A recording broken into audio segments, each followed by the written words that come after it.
Morning, আমি সঙ্গীতা। আমার নতুন একটা ব্লগে তোমাদেরকে অনেক অনেক ওয়েলকাম। কেমন আছো তোমরা সবাই? আশা করছি ভালো আছো আর সুস্থ আছো। আমরাও না বেশ ভালো আছি। আর আজকে হচ্ছে বৃহস্পতিবার, আর এখন হইতে বাজে সকালে 8:30 নাগাদ। তোমাদেরকে সাথে নিয়ে আজকের ব্লগটা এখান থেকে শুরু করছি। আই হোপ ব্লগটা ভালো লাগবে। আজকে যেহেতু বৃহস্পতিবার, তাই পুজোটা দিতে অনেকটাই দেরি হয়ে গেল। আর পুজো দিয়ে সোজা চলে এসেছি রান্নাঘরে। এর আগে হাজব্যান্ডের একবার চা খাওয়া হয়ে গেছে, আর এখন আবারও করে চা করে নিচ্ছি দুজনে মিলে খাবো বলে। আর তারপরে অনেকটা সময় কাটিয়ে এখন চলে এসেছি রান্নাঘরে। আজকে ওদের একটু খিচুড়ি বানিয়ে দেবো, ডালিয়া দিয়ে খিচুড়ি। ডালিয়ার খিচুড়িটা তো সবসময় আমরা একাদশীর দিনই খেয়ে থাকি, তবে আজকে যেহেতু দুষ্টু আছে, তাই ভাবলাম প্রতিদিনের মতন আজকে চাউমিন, পাস্তা বা ডিম টোস্ট করবো না, আজকে একটু খিচুড়ি বানিয়ে দিই, যাতে দিদি আর ভাই দুজনে খেয়েই পেটটা ভরায়। আর ডালিয়াটা তো অনেকটাই পুষ্টিকর খাবার বাচ্চাদের ক্ষেত্রে। সেই কারণে আমি দুটো সবজি দিয়েছি, একটু শিম আর একটু মূলো দিয়েছি, আর কোনো বিশেষ সবজি দিইনি। আর ডাল হিসাবে কিন্তু আমি দু রকমের ডাল দিয়েছি, মুগ ডাল মসুর ডাল মিশিয়ে দিয়েছি। প্রথমে তো সবজিগুলোকে ভেজে নিয়েছি, তারপর কড়াইতে তেল দিয়ে একটু গোটা জিরে ফোড়ন দিয়ে অর্ধেক পেঁয়াজ ভেজে তার মধ্যে ডালগুলো ভেজে নিয়েছি, সাথে ডালিয়াটা ভেজে সমস্ত সবজি দিয়ে নাড়িয়ে চাড়িয়ে জল দিয়ে ঢেকে রেখেছি, ওটা ওদিকে হতে থাক। আর আজকে আমি বানাবো বাঁধাকপি দিয়ে ভেজ মাঞ্চুরিয়ান। তো সেই কারণে ওরা তো ডালিয়া খাবে, তাই এই মাখানোটা মাখিয়ে আমি ওদের কিছুটা বল ভেজে দেব, যাতে ওরা খিচুড়ি দিয়ে খেয়ে নিতে পারে। আগের দিনের মাঞ্চুরিয়ানের রেসিপিটা তোমাদের সাথে শেয়ার করতে পারিনি, তাই আজকে ভাবলাম একদম প্রথম থেকেই পুরো রেসিপিটা শেয়ার করব। প্রথমে বাঁধাকপি আর গাজরটাকে খুব ভালো করে গ্রেটার দিয়ে গ্রেট করে নিয়েছি, আর তার মধ্যে নুন মাখিয়ে বেশ চিপড়ে চিপড়ে জল বার করে নিয়েছি। আর তারপর ওই বাঁধাকপি আর গাজরের মিশ্রণটার মধ্যে নুন, হলুদ, জিরের গুঁড়ো, লঙ্কার গুঁড়ো আর আজকে একটু পেঁয়াজ দিয়েছি, এগুলো দিয়ে ভালো করে মাখিয়ে নিয়েছি। আর বাইন্ডিংয়ের জন্য দিয়েছি কর্নফ্লাওয়ার আর দিয়েছি ময়দা। আর ওইভাবে বল পাকিয়ে পাকিয়ে ছাঁকা তেলে ভেজে নিতে হবে। প্রথমে কয়েকটা বল ওদের ভেজে দিয়েছি খিচুড়ি দিয়ে খাওয়ার জন্য, আর তারপরে আমি আস্তে আস্তে বাকিটা ভেজে নেব।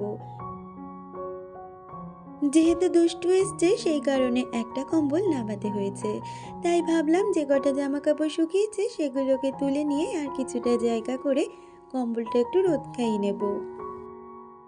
প্রতি বছর শীত যখন যায়, সেই সময় কিন্তু আমি সমস্ত এই কম্বল, সোয়েটার, চাদর কেচে ধুয়েই কিন্তু আমি আলমারিতে তুলি। তবুও আলমারিতে তো এতদিন থাকে, আর তারপর রোদ না খাওয়ালে না গায়ে দিতেও যেন কীরকম একটা গন্ধ গন্ধ মনে হয়। আর আজকে বানিয়েছিলাম চিকেন, যেহেতু দুষ্টু মাছ খেতে পছন্দ করে না, তো সেই কারণেই চিকেন বানানো। আর এদিকে কিন্তু যথারীতি বলগুলো ভাজা চলছে। আর এই মাঞ্চুরিয়ানটা ভেজই বানিয়েছি।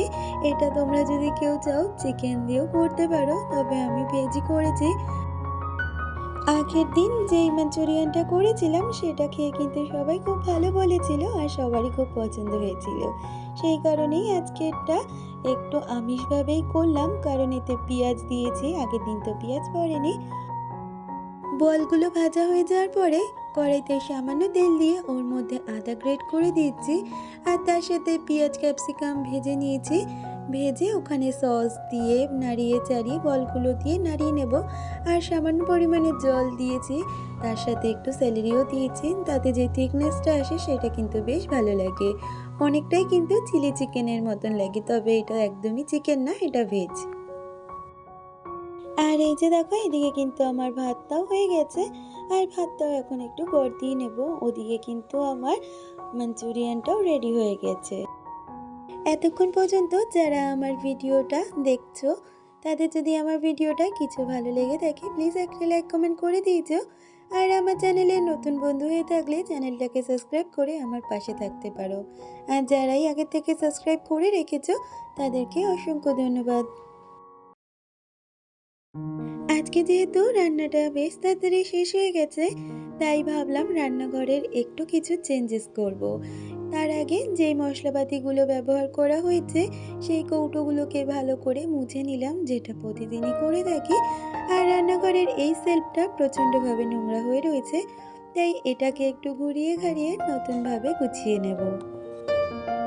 রান্নাঘর বা কোনো ঘর গোছানোর জন্য যে সমস্ত কিছু কিনে কাটিয়ে সুন্দরভাবে গোছানো যায় সেটা কিন্তু কখনোই নয়। শুধু একটু বুদ্ধি খাটিয়ে যদি কোনো রকম ছোট ছোট পরিবর্তন করা যায় তাহলে কিন্তু ঘরটা সুন্দরভাবে গোছানো সম্ভব। আর আমার এই র্যাকটা না ভীষণভাবে নোংরা হয়ে গেছে, আর তাই জন্যই ভাবলাম এত নোংরা কিন্তু দেখতে আমার একদমই ভালো লাগে না। তাই আজকে যখন সময় পেয়েছি জায়গাটাকে সুন্দরভাবে গুছিয়ে নেওয়া যাক। প্রথমে র্যাকটার ভেতর থেকে যা যা জিনিসপত্র ছিল সেগুলোকে বার করে নিলাম, আর তারপর জায়গাটাকে সুন্দরভাবে ঝাড় দিয়ে মুছে নিলাম।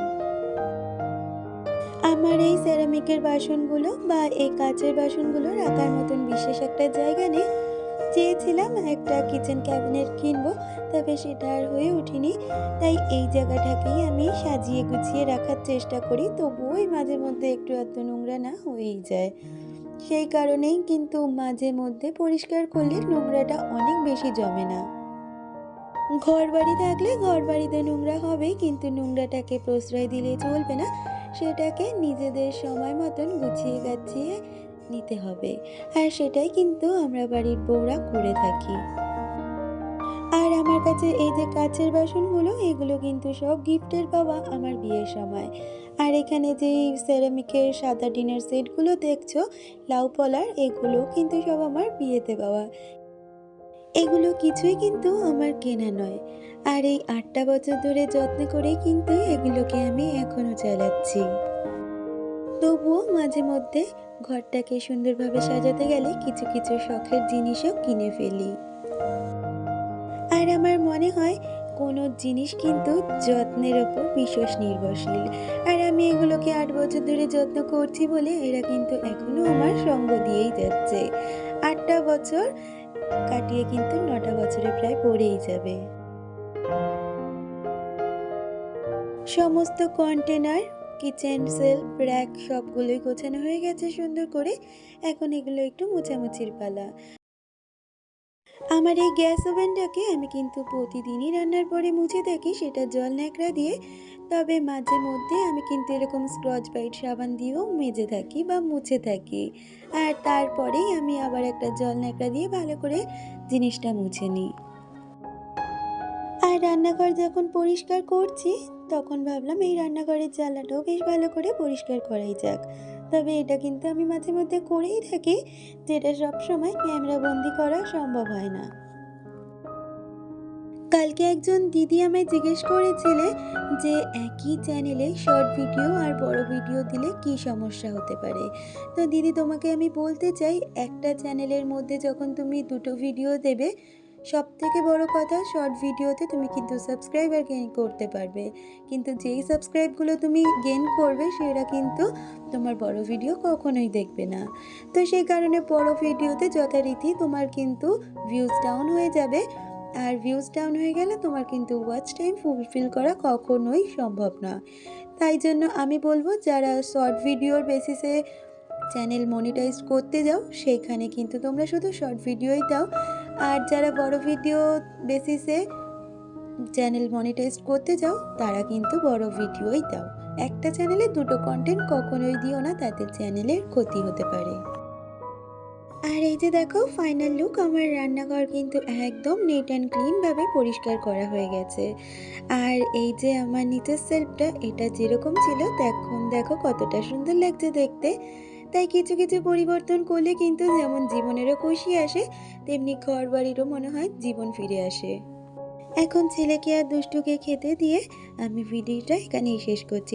না হলে বন্ধুরা, দেখা হচ্ছে পরবর্তী ভিডিওতে।